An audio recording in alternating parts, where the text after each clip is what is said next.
Bum! Estudos para concursos de direito administrativo.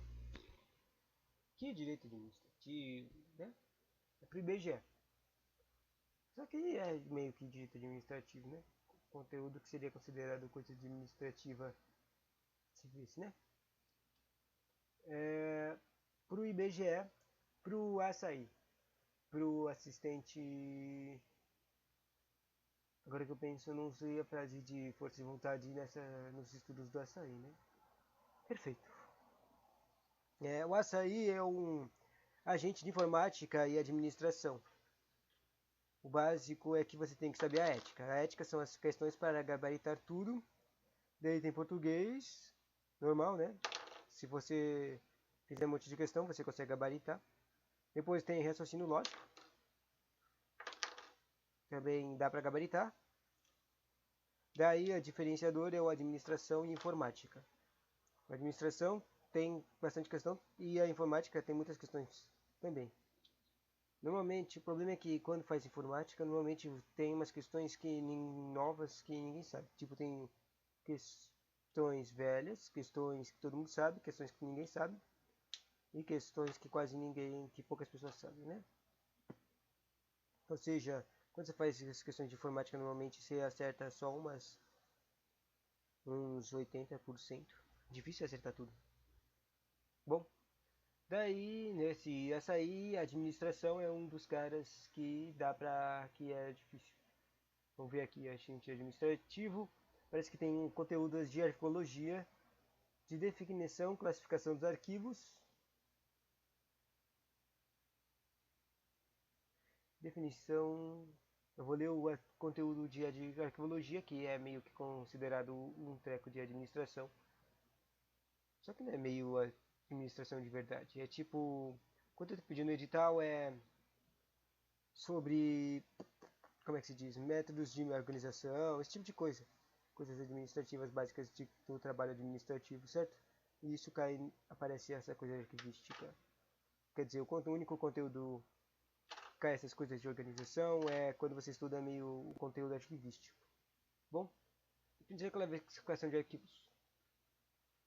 Classificação de arquivos, definição de arquivo. A origem da palavra arquivo, apesar de não ser precisa, é comumente relacionada à expressão grega archi, uma denominação dada ao palácio dos magistrados. Essa expressão evolui para o termo archeion, que indicava os depósitos de documentos da antiga Grécia. A literatura de arqueologia registra os primeiros arquivos do Estado por volta de 460 a.C., efetuados por Efialtes na Grécia e ficavam localizados nas dependências do Senado, local onde eram guardados os documentos reunidos para o referido órgão. Interessante, né? Já os atenienses guardavam no metron, ou seja, tem dois tipos de carinhas que foram usados para nomes de lugares de arqueologia, né? O metron é um templo da mãe dos deuses ou os tratados das leis. As minutas da Assembleia Popular e outros documentos oficiais. Entre eles encontrava-se o discurso de Sócrates escrever em sua defesa pessoal, peças de Esquilo, Sófocles e Eurípides, dentre outros. Que legal. Nessa época, os templos e palácios também funcionavam como depósitos de documentos expedidos pelo governo. Porém, com o desenvolvimento da esfera administrativa, cada magistratura passa a ter seu archion, nome dado ao local onde se redigiam e conversavam os documentos produzidos pelas autoridades e percebe que, inicialmente, a preocupação era a guarda dos documentos e não necessariamente a sua conservação ao longo prazo. Outra corrente defende a tese de que a palavra arquivo é de origem latina do latim archivum, que significa lugar de guarda de documentos e de títulos da nobreza. Portanto, é a partir da origem do termo que podemos estabelecer o conceito antigo de arquivo, antigo, tá? Depósitos de papéis de qualquer espécie, sendo sempre em relação com os direitos das institucionais individuais, os documentos estabelecem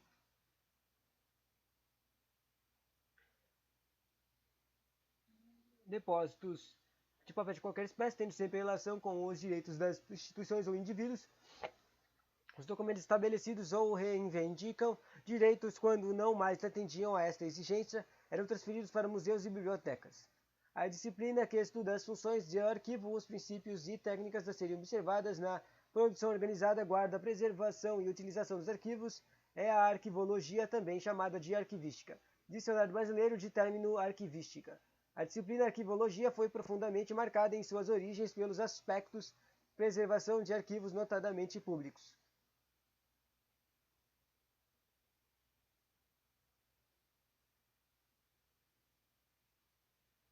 A questão da arquivologia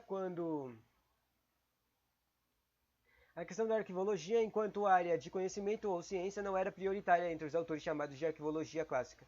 Interessante. O autor fez uso da denominação de arquivologia clássica para designar o período em que a abordagem centrada no documento era favorítico. Para designar o período em que a abordagem centrada no documento era um foco central do campo arquivístico. O objeto da arquivologia classista era identificado pelo conjunto dos documentos produzidos ou servidos por uma dada administração e objetivada o controle físico e intelectual dos documentos com base na proveniência e organização dada pelo órgão produtor. Órgão produtor, interessante. Para Russell Coulthard, esses caras aparecem muito no estudo arquivológico, a história dos arquivos pode ser abordada sob diferentes ângulos. O conteúdo dos documentos e a concepção que deles se fez constituem aspectos que nos esclarecem sobre o papel que eles desempenham, bem como sobre o lugar que eles ocupam nas diferentes civilizações. Os suportes que foi registrado à informação administrativa despertam também um grande interesse. A história dos arquivos está intimamente ligada à história do suporte da informação administrativa. Esse suporte é importante na medida em que se deve à sua durabilidade ou à sua fragilidade, o fato de se ter ou não conservado o testemunho e de puderem consultar os vestígios do passado. Segundo os autores, entre os principais suportes utilizados encontra-se a placa de argila, o papiro, o couro, o papel e mais recentemente os diferentes tipos de suportes eletrônicos, sacou? Ou seja, está falando de coisinhas usadas para gravar coisas, certo? Daí,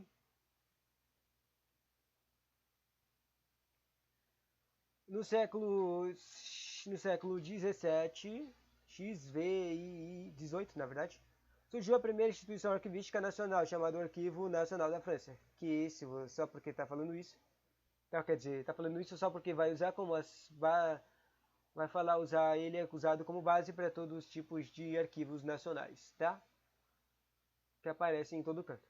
Daí, criada inicialmente como arquiva da Assembleia Nacional, foi transformada em 1974 no estabelecimento central do Estado francês. Instituiu assim pela primeira vez uma administração orgânica para cobrir toda a rede de repartições públicas acumuladoras. Foi nesse contexto que a palavra arquivo começou a ser grafada no plural de arquivos. Assim, afirma-se que o conhecimento da importância dos documentos para a sociedade foi uma conquista da Revolução Francesa, que gerou importantes realizações no campo arquivístico. A criação de um agente de uma administração nacional e independente dos arquivos, proclamação do princípio do acesso público aos arquivos e ao conhecimento da responsabilidade do Estado pela conservação dos documentos de valor do passado. Não entendi essas últimas coisas aqui. Com a evolução do termo de disciplina de arquivologia, vejamos alguns conceitos modernos elaborados para arquivo. Designação genérica de um conjunto de documentos produzidos e recebidos por uma pessoa física ou jurídica, pública ou privada, caracterizada pela natureza orgânica ou a sua acumulação, ou ter sua acumulação e conservação para essas pessoas, por seus sucessores, para fins de prova ou informação. Prova e informação? Conservadas, né? Interessante. Isso aí é um termo da CONARC. CONARC aparece às vezes em concursos de arquivística, esse conteúdo aqui. Continuando, conjunto de documentos oficialmente produzidos e recebidos por um governo, organização ou firma no decorrer de suas atividades, arquivados e conservados por si e seus sucessores para efeitos futuros. A acumulação ordenada dos documentos, em sua maioria textuais, criados por uma instituição ou pessoa no curso de sua atividade e preservados para a consecução dos seus objetivos, visando a utilidade que poderão oferecer no futuro. Percebeu a ênfase que a autora Marilena Leite Paes dá ao fato de que os documentos do arquivo referem-se às atividades da instituição, realização ou missão de objetivos. Não entendi. Quanto à finalidade, Os arquivos buscam facilitar a consulta dos documentos pelos usuários, administradores e pesquisadores, constituindo-se, portanto, em base do conhecimento da história. Desse modo, a finalidade principal é de servir a administração. Isso quer dizer que a finalidade principal é funcional, administrativa ou jurídica. Já a finalidade secundária é de formar uma base de conhecimento da história, e vale dizer, mantidos preservados como função cultural histórica, dentre outras. Finalidade principal vira funcional, mais administrativa, mais jurídica. E as finalidades secundárias são as culturais e históricas. É meio estranho, né, que as finalidades secundárias são culturais e históricas. Mas faz sentido também, porque as funcionalidades culturais e históricas são as coisas ou seja, é o valor que é criado pelo tempo. Por isso que elas são secundárias. Tipo, elas não têm, na funcionalidade principal, ele já tem essa finalidade e já tem esse efeito de funcional, administrativo ou jurídico quando elas são já criadas. Mas os efeitos culturais e históricos demoram para terem eles. São tempos que são poderes que eles só ganham com o tempo, né? Faz sentido um pouquinho. Os documentos de arquivo originalmente são mantidos organizados e preservados para servir na administração da entidade funcional administrativa ou jurídica. Apenas tempos depois, em alguns casos específicos, alguns desses documentos adquirirão valor secundário, sendo organizados, mantidos e preservados como função cultural histórica, entre outras. Portanto, o que justifica a criação de arquivos de documentos não é a sua historicidade, mas sim a sua finalidade funcional, administrativa ou jurídica. Repetição mesmo que é para você nunca mais esquecer disso. Talvez eu não esqueça disso. E eu não vou esquecer. Sou muito esperto. Eu acabei falando a frasezinha no começo. Eu falei que ia falar, mas eu não tenho certeza se eu falei. Então vamos falar a frasezinha de novo de força de vontade. Olha, eu fui muito bem na prova do açaí, do IBGE do açaí. E só com essa frase eu já percebi que eu não falei no começo, né?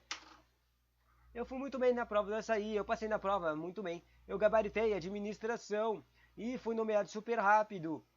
E melhorou muito a minha vida. Eu virei um super cara de açaí. Eu virei um super açaí, cara. Bom, o agente administrativo do IBGE, tá? E informática. Voltando. A função básica ou principal dos arquivos é de se tornar disponível ou dar acesso às informações. Dar essas informações contidas nos documentos que ele custodia. Essa função, chamada de função administrativa, envolve diversas atividades, tais como registrar, classificar ou avaliar, eliminar quanto à chegada à data estabelecida pela avaliação, descrever, disponibilizar para consulta e divulgar, no caso dos arquivos históricos, seus documentos. Segundo Marilena Leite Paz, a função primordial dos arquivos é disponibilizar as informações contidas nos documentos para tomada de decisão e comprovação de direitos e obrigações que só se efetivará se os documentos estiverem corretamente classificados e devidamente guardados. Legal, né? Você pode deixar isso no arquivo, a teoria e prática.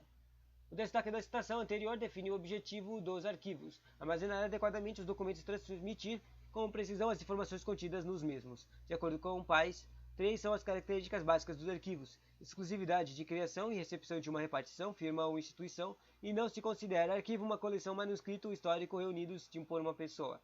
Segundo, classificação básica do arquivo, origem no curso de suas atividades. Os documentos devem servir de prova de transações realizadas, o tempo, né? E o terceiro, característica básica, são os caracteres orgânicos que ligam os documentos do ou outro conjunto, do mesmo conjunto, ou seja, um grupo de documentos são ligados. Um documento destacado por seu conjunto de todo que a que pertence significa muito menos do que quando em conjunto. Os documentos de arquivo são acumulados naturalmente de acordo com a atividade, meio e fim realizados por uma organização. O termo arquivo pode ser usado para designar um conjunto de documentos, pode ser designar um móvel para guardar os documentos, sabe? Eles usam essas questões para esses tipos de termos para confundir as pessoas nas questões, os enunciados das questões, né? Também pode designar um local onde o acervo documental deverá ser conservado. Também pode designar um órgão governamental ou instituição cujo objetivo seja o de guardar arquivos, né, de documentação.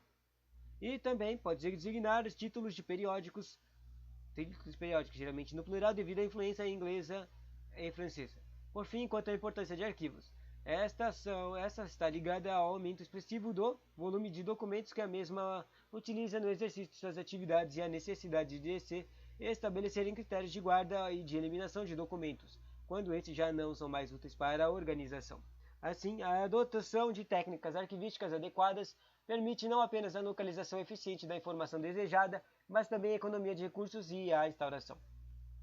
Legal, né? Bom, terminou basicamente o conteúdo de classificação de arquivos estranhos, né? Quer dizer, isso aí é mais definição de arquivo do que classificação de arquivo, né? Olha aí, o segundo capítulo se chama classificação de arquivos agora. Agora finalmente apareceu a classificação de arquivos. Que confuso.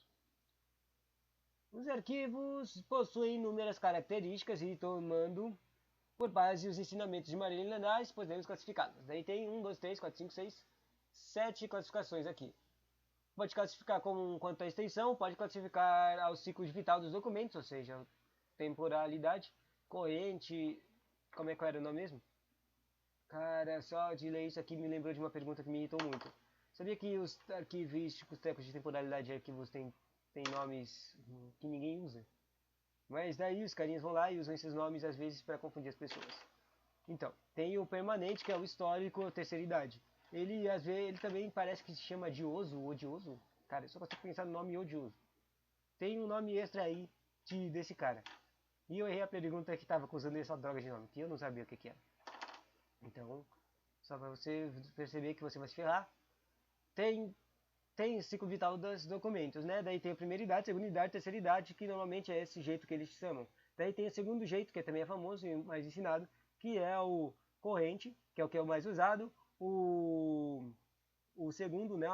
O segundo, que é o cara que tem que ser classificado. O temporal, não. Qual é, droga? Esqueci o nome do segundo. E o terceiro, que é o permanente. O arquivo morto. Esses são os nomes básicos dos caras. E daí, normalmente, eles usam essas coisas, mas eles têm nomezinhos estranhos também, que se usarem, ferra você nessas questões. Bom, parando de reclamar. Pode ser classificar os arquivos por ciclo vital de documentos. Também pode classificar arquivos quanto aos valores dos documentos. Valores são tipo os valores históricos ou valores arquivísticos ou jurídicos, que nem falou agora há pouco. Também pode classificar sobre quanto ao órgão produtor, entidades monitoradoras, basicamente quem fez a treco. Também pode classificar quanto ao acesso, ou seja, aquela coisa de restrito, também cai bastante em concurso, né? Restrito, restrito, não é restrito, é reservado, secreto e ultra secreto. Nem é ultra secreto, é super secreto. Não é super secreto. Mas tem um nível extra de secreto. Daí é tipo 5 anos ou reservado, que é tipo as coisas do presidente, esse é normalmente o tipo que fala reservado. Depois tem o secreto, 10 anos, 15 anos, e tem o ultra secreto, 25 anos, né? Ou seja, acesso, quem pode acessar as coisas. E tem coisas também que são meio secreta, que podem ser acessadas das partes não secretas, né?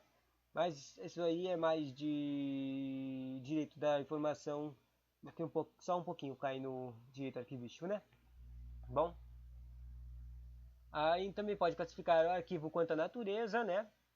Aquela coisa arquivística e, quer dizer, administrativa e jurídica também, né? Mas acho que a natureza pode se classificar mais quanto coisas do tipo geográfico, certidões, ou seja, uma coisa bem específica, né? E a última tipo de classificação dessa garota aqui, essa Marilena Leite Paz, é a finalidade dos arquivos. Aí, olha que legal. Porque, tipo, olha que legal, eu não precisava ter ficado tentando explicar, criar razão para as coisinhas, né? Porque tinha logo depois, tinha uma droga de explicação de todos os carinhas, meu. De todos os carinhas tristes. Das classificações, né? Quanto a extensão, quanto ao ciclo, tá. A extensão se separa em setorial e geral ou central. A extensão são arquivos originários em um setor determinado da instituição, cumprindo de função de um arquivo corrente. Um exemplo são arquivos de departamento pessoal, de setor financeiro e de setor de recursos humanos e etc. O arquivo de extensão geral são os arquivos formados por documentos oriundos dos arquivos setoriais. Nesse caso, portanto, as atividades de arquivo corrente são centralizadas. Exemplo, o arquivo único das diversas faculdades de uma universidade. Interessante. E não interessante ao mesmo tempo. Depois, a classificação de três idades.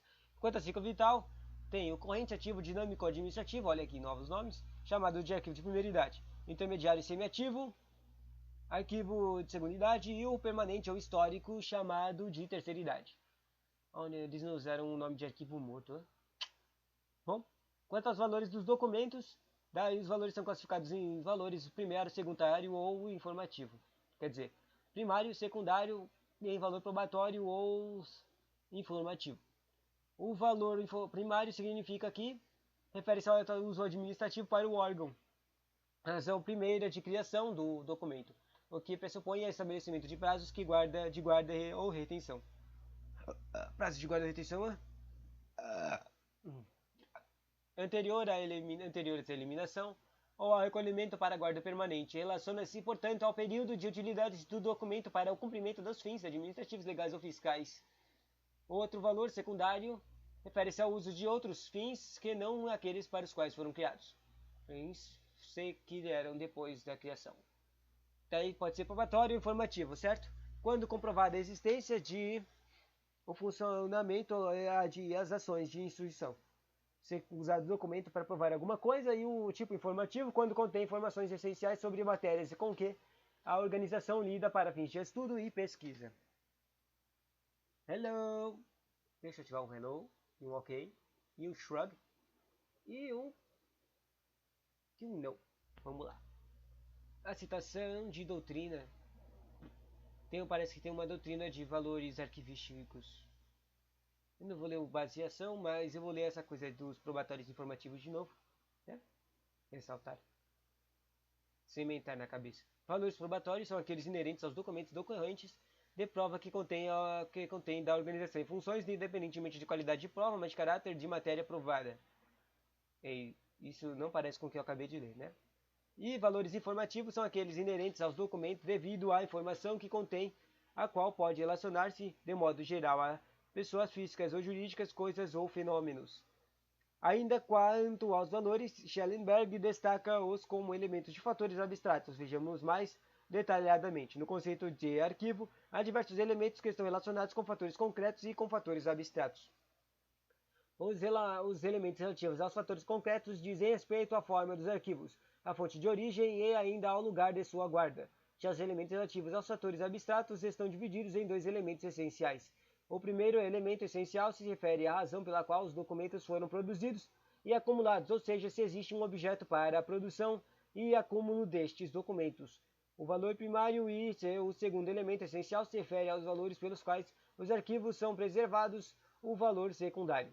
Portanto, as classificações dos elementos essenciais estão dentro dos fatores abstratos e não de fatores concretos. E só para comentar, eu não entendi nada do que eu acabei de ler, tá? Assim, daí tem uma mnemônica, não, tem um mapa mental aqui. Fatores concretos vira a forma dos arquivos, fonte de origem e lugar de guarda. E fatores abstratos vira primeiro elemento e segundo elemento. Primeiro elemento essencial, que é o valor primário, e segundo elemento essencial, que é o valor secundário, que a gente acabou de falar. Não confundir fator concreto com fator elemento essencial. Agora eu só entendi mais ainda que eu não entendi o que eu acabei de ler. Agora vamos voltar para essas coisas de valores, porque essas coisas aqui de primeiros elementos, essências e coisas, eu não entendi coisinhíssima nenhuma.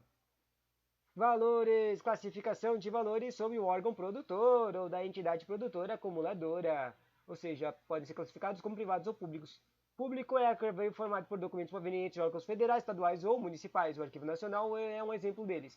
O Arquivo Público Estaduais também são um exemplo deles. O arquivo de São Paulo aqui, que é usado muitas vezes como base para as regras de guarda arquivísticas em bibliotecas e outras coisas também, né? E o privados. O órgão privado são constituídos de documentos de instituições particulares. Os arquivos privados podem ser classificados institucionais, comerciais, pessoais ou familiares. Já ouvi falar disso em algum canto. Institucionais são as escolas, igrejas, sociedades e clubes, associações, né? São institutos. Os comerciais são os arquivos de empresas, corporações e companhias. E os pessoais ou familiares são arquivos de fotos de família, cartas originais de trabalhos, etc. Quanto ao acesso agora, classificação de acesso. Podem ser classificados acessos franqueados, restritos ou confidenciais. Os franqueados são os documentos disponibilizados ao público, ou seja, arquivo nacional. Os arquivos restritos são documentos referentes à segurança nacional e à ordem política. Exemplo, determinados arquivos acessados somente por militares. Confidenciais são os documentos da posse do Ministério das Relações Exteriores que podem ser acessados somente por pessoas credenciadas. Agora, quanto à natureza. A classificação de natureza pode ser especial ou especializado. Parecem nomes parecidos, vamos ver. Especiais é constituído por documentos de diversos formatos e, devido às características de suporte, merecem um tratamento especial quanto ao seu armazenamento e tratamento técnico. Seus exemplos são fitas fotográficos, CDs, microfilmes, slides e outros. Ou seja, os especiais, a natureza especial, são coisinhas que são difíceis por causa de tem que ter químicas ou coisas para guardar ou abafetamentos, coisas do local e químicas que você tem que usar para guardar, certo? O principal de fotografias é mais usados. Porque fotos velhas usam químicas diferentes, entende? E os especializados. A natureza especializada é constituída por documentos resultantes de uma determinada área de conhecimento humano, independentemente do suporte e forma física onde a informação encontra-se registrada. São conhecidos individualmente como arquivos técnicos. Exemplos: arquivos de médicos, de engenharia, contábeis e hospitalares. Ou seja, especializados são arquivos de áreas da educação, áreas especializadas de magistrado superior, de educação superior, certo? Daí, classificação de finalidade, para terminar. Funcionais ou culturais, né? Ou seja, é aquela coisa da primeira idade cultural ou terceira idade. Os funcionais são os arquivos de primeira e segunda idade que servem à administração. Os culturais, que são a terceira idade, servem para a cultura e a história, né? Quando não tem mais uso para administração, eles são guardados para ajudar a entender a história. E olha aí, 25 minutinhos de estudo de administração. Que bonzinho, que bonzinho. Tchau! Que bom que nós estudamos administração. Por isso que nós gabaritamos. Tchauzinho.